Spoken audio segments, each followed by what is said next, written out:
Bienvenue à un nouvel épisode de Écouter même de loin avec Mathieu Boss Fortin.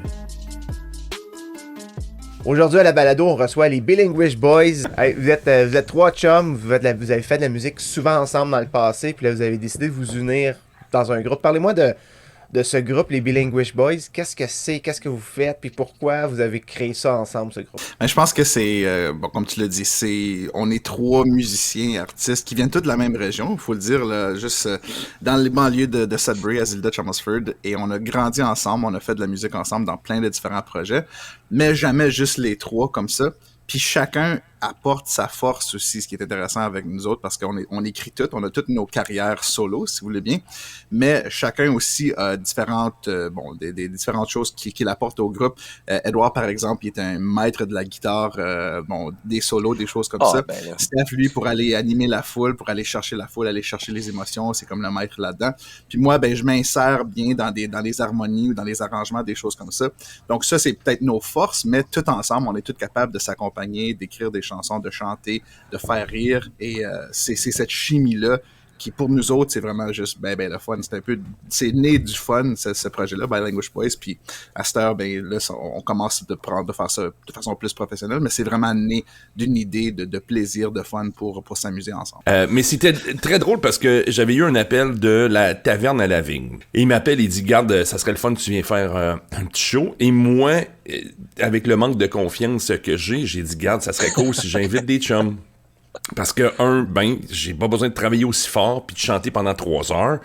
Moi, je vais faire des jokes puis je vais laisser les autres chanter. Tu comprends?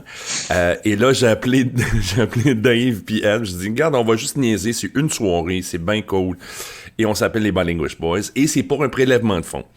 Donc, pour la Banque alimentaire du Nipissing-West. C'était plein à craquer. Et on avait réussi à amasser près de 1 000 $ pour la Banque alimentaire. Et moi, étant qui je suis, puis je sais pas pourquoi que ces gars-là, ils font encore de la musique. Ils veulent faire de la musique avec moi. Parce que moi, je m'ouvre la gueule sans penser trop souvent, tu sais. Et sur scène, je dis, hey man, c'était vraiment le fun. Peut-être qu'on devrait faire ça chaque année, tu sais. Le propriétaire de la taverne de la Vigne a bel et bien entendu ça, et l'année suivante, je reçois un courriel donc les Bilinguish Boys, c'est quelle date cette année? Puis j'ai fait, c'est quoi cette affaire-là? Oh merde, c'est vrai, je l'ai dit sur scène. Et là, on entend notre 3e année à la taverne de la Vigne. C'est devenu une affaire annuelle qui est devenue une affaire de hey, c'est un vrai groupe, donc on va les booker. Donc on s'est regardé, puis on a dit, on est-tu un vrai groupe ou non? Je sais pas, on va envoyer ça à Contact Ontario. Si Contact nous refuse, on n'est pas un vrai groupe. S'ils nous acceptent pour une vitrine, I guess qu'on est un vrai groupe. C'est très décontracté dans le contexte de la taverne. C'est devenu un petit peu plus organisé avec des spectacles qu'on a fait au mois de juin et puis ailleurs. Puis ça aussi, c'est très le fun. C'est un spectacle qui évolue tout le temps. Les chansons évoluent tout le temps. Il y a des nouvelles jokes qui sortent et des nouvelles blagues. On est tellement toutes, les trois, habitués d'avoir joué dans différents contextes, dans différents bands, français, anglais, espagnol. Je dis ça parce que des fois, la bamba va sortir, mais c'est comme... On sait jamais à quoi s'attendre. Je sais pas pour vous autres, guys, mais je sais pour moi, tu sais, sur scène, là, puis tu sais, moi, j'ai tout le temps dit, mon talent, c'est pas chanter, c'est pas de jouer de la guitare, je suis correct, tu sais. Mais c'est vraiment de lire une foule, puis de jaser avec une foule et d'avoir ce côté-là. Mais qu'est-ce que j'aime, c'est d'avoir ça sur scène maintenant. Et on l'avait avant, Dave et moi, quand on était dans les chaises musicales ensemble.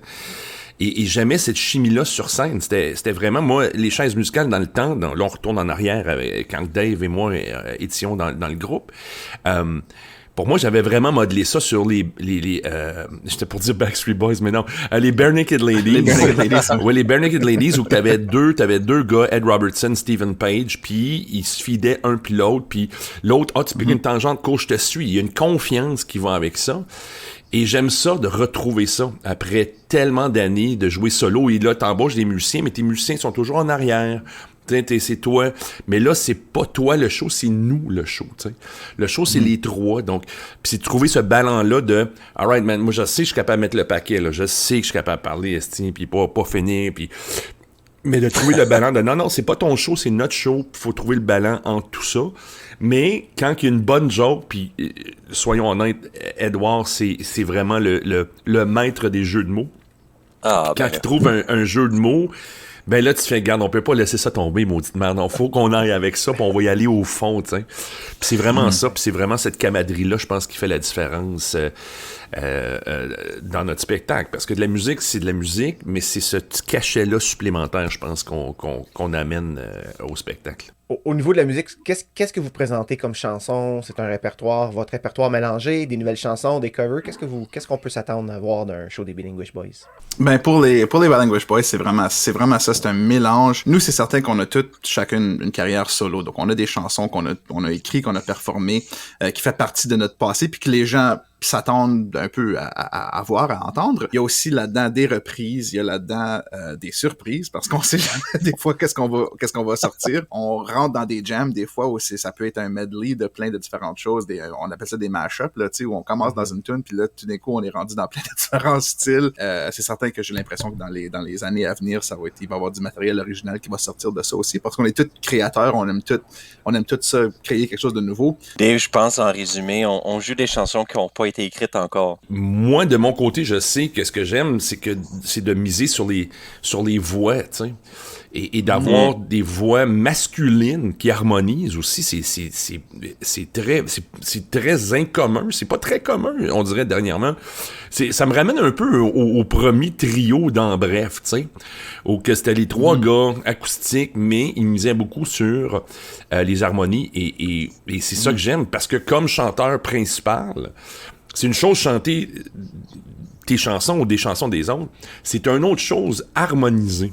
Les Bilinguish Boys, merci beaucoup du moment passé ici, de m'avoir transféré toute votre énergie. J'ai vraiment hâte de voir un nouveau spectacle, puis je vous souhaite de rencontrer les gens bilingues partout dans la francophonie canadienne. Bonne chance, merci beaucoup. Merci Mathieu. Merci Mathieu.